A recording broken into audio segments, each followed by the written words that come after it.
been kind of like operating under this at three companies. So at a company called Clary, that's actually where I like got my start. So Kyle Coleman, he's the now CMO at Clary.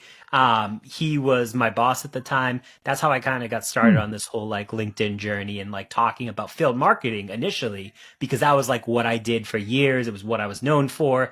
No one knew like the misconceptions of what it was or like how it actually impacted a revenue organization. So because of Kyle, I actually got started down that journey. So Clary saw a lot of success.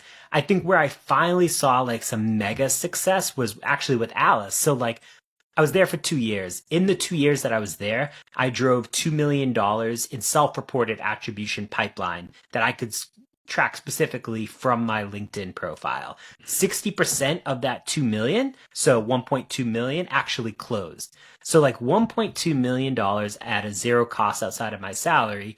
And again, I would say 95% of my content never actually talked about Alice, gifting, direct mail, anything like that. It was just projects that I was working on. It was customer marketing. It was ABM. It was just all the different things that we worked on. But ultimately, it built trust in people where it's like, hey, like, listen, I click my profile, I see where I work, or I'm in these communities. People are like, hey, I do have a need for this, or hey, I'd love to learn more. And maybe I'm not a buyer right now, but what's to say 6 months, a year down the line, you're not a buyer. I still have people to this day that message me like, hey, I actually just requested a demo of Alice. I know you haven't been there in like a little bit, but Wow. you were how I initially got like them on my radar. And I just find that so fascinating to me because again, I never talked about the company. And now, I mean, I haven't been there for what, a while, probably about a year and a half or so.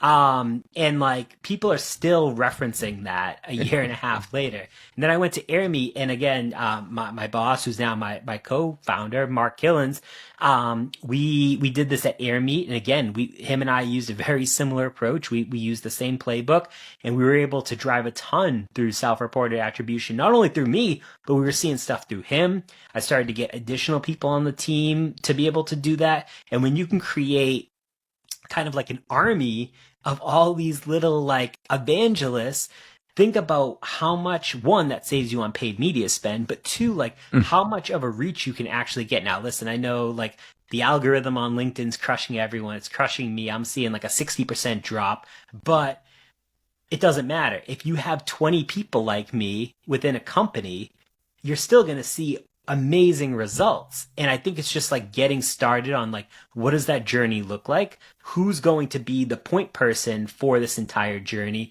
And ultimately, how are you going to capture the data and the stuff that comes in? And I think self-reported attribution, at least from my point of view, has been the easiest way to do it. I know attribution is another whole conversation, but that's how I've been able to prove success at now 3 companies, and now honestly on my own as well.